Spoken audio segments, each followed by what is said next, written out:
Welcome back to British Accent Podcast. It's Emily here. And I'm Nick. Today, we're diving into something we hear people stress about all the time, this idea of speaking like a native. What does that even mean? And is it really the goal? Yeah, it's funny how often we get questions like, how can I sound like a native speaker? And we get it. Everyone wants to fit in, sound natural. But there's more to it than just copying. Exactly. I think people forget that even native speakers sound different from each other. You've got different accents, different slang, even different ways of expressing yourself depending on the person. True. I mean, Nick, you and I both have British accents, but they're not exactly the same. And neither of us is sitting here trying to sound like someone else. That's the thing, fluency isn't about sounding identical to someone. It's about being understood and feeling confident in how you express things, in your own voice. And that's where on your own terms comes in. You can pick up things you like, expressions, pronunciation styles, but you don't have to copy everything. You don't have to lose who you are just to fit some native label. Yeah. For example, I know learners who love the sound of received pronunciation, that very neutral British accent, and others who prefer something more relaxed, more regional. Both are fine. It's about what feels comfortable to you. And honestly, some of the most interesting English speakers I've met are the ones who bring something from their own language into it. Like, little rhythms or ways of saying things that reflect where they are from. Exactly. It adds personality. It doesn't take away from your English, it adds flavor to it. You don't have to erase your background to speak English well.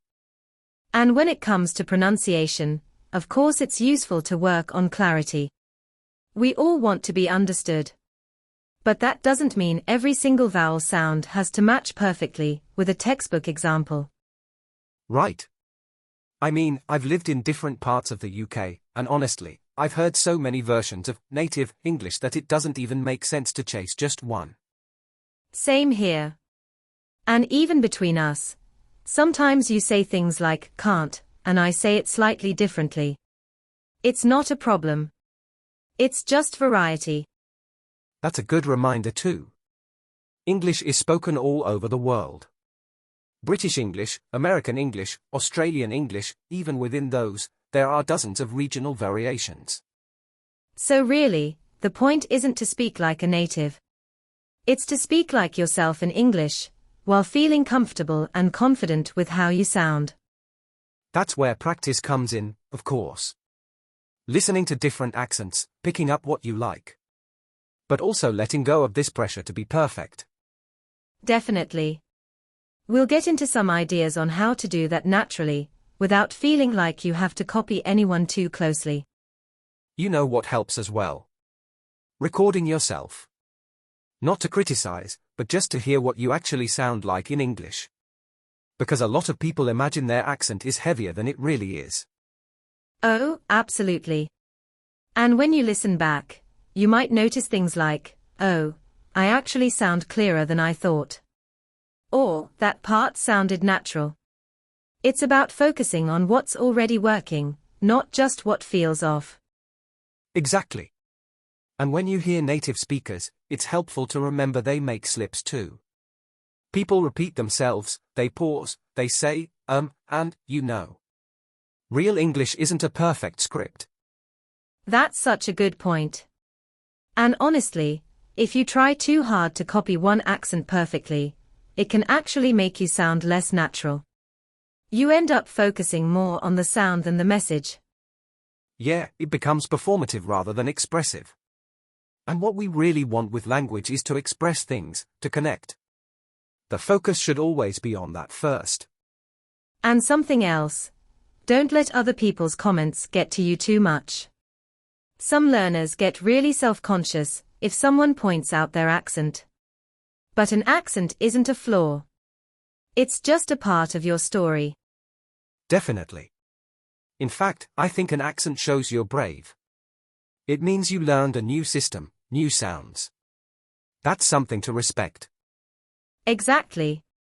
And on the practical side, if there are certain sounds or patterns you want to work on, that's great. Pick one or two things. Don't try to fix everything at once. Yes, small, focused practice. Like working on your th sounds or intonation.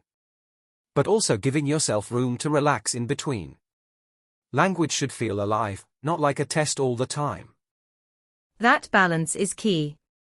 Learning to speak like a native on your own terms means improving where you choose to, not where someone else tells you you should. And remembering that what really makes you sound fluent is confidence and rhythm. Not chasing some perfect sound, but keeping the conversation moving. Couldn't agree more. And at the end of the day, it's about enjoying the process too. Letting English become a part of your everyday life, in your own unique voice. One thing I notice, Emily, is how some people think they need to wait until their English is flawless before they let themselves really speak. But the truth is, the flow and natural feel come from using it now, even while it's still a bit rough. Absolutely. If you hold yourself back until you think you sound like a native speaker, you might never get started. It's like saying, I won't go swimming until I can swim perfectly. You learn by getting in the water. Exactly. And once you do, you start to figure out what feels natural for you. Maybe you prefer shorter sentences. Maybe you like using certain expressions. It becomes your own personal style in English.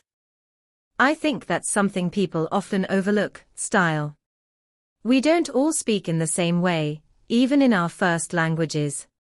Some people are more formal, others are more casual. English is no different. Right. And there's no rule that says you have to copy someone else's tone or personality when you speak English. Some learners feel pressured to sound extra serious or super friendly, just because they heard it in a film or podcast. That's so true. And it can feel really freeing when you realize you don't have to do that. You can just be yourself, using English in a way that matches your real personality. It's like choosing clothes, isn't it? You don't buy the exact same outfit as someone else just because it looks good on them. You find what suits you. Exactly like that. And I think it helps learners a lot when they hear that message.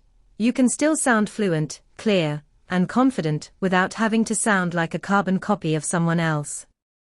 And if anything, that's what actually makes you stand out in a good way. People remember the way you speak, the particular words you like to use, your rhythm, your tone. And they remember the feeling of talking to you.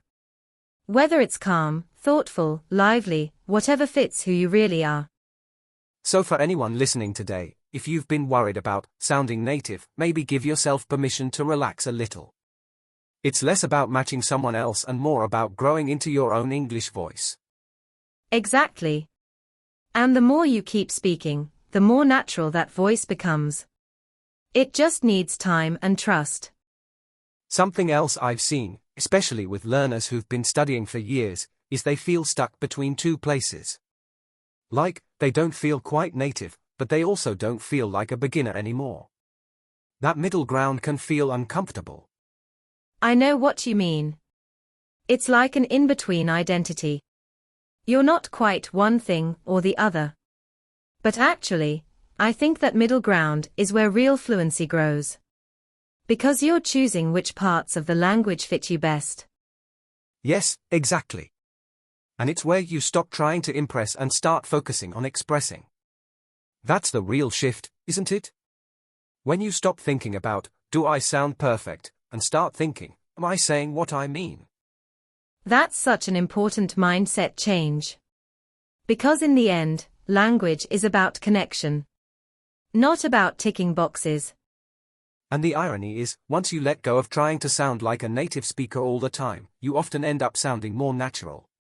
Because you're relaxed. You're not forcing it. Right? It's a bit like when someone's trying too hard to be cool.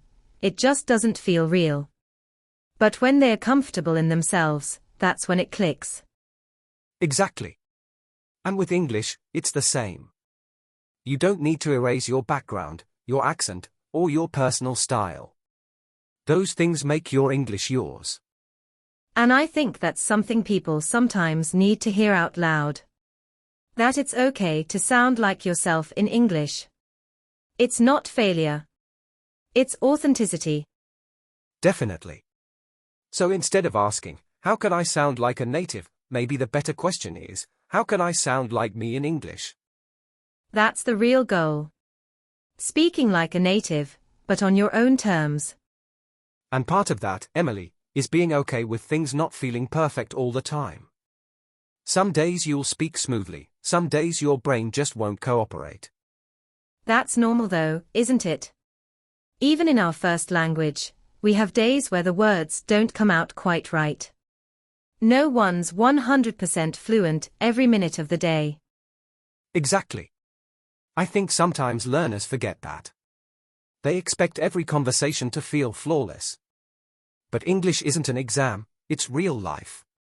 It's meant to be a bit messy. And there's actually a kind of beauty in that. When you accept the pauses, the little stumbles, it takes a lot of the pressure off. Definitely. And the more you practice, with friends, with podcasts, with journaling, the more natural it feels.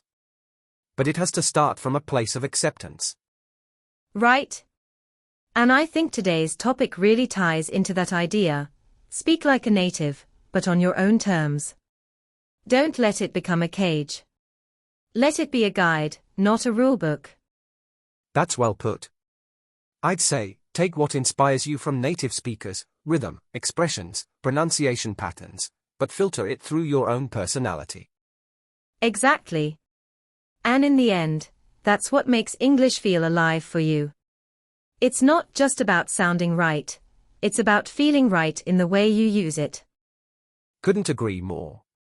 So, wherever you're at with your English today, just remember, sounding like a native isn't about losing yourself. It's about building your own voice in English, in a way that feels good to you. Keep the things that work for you, let go of the things that don't. There's no single right way to speak English, just your way, done with confidence and clarity. Thanks for listening. We really hope today's chat helped take some of that pressure off and made you feel a little freer in your own English journey. We'll be back again soon with more conversations like this one. Until then, keep speaking, keep growing, and keep enjoying the process.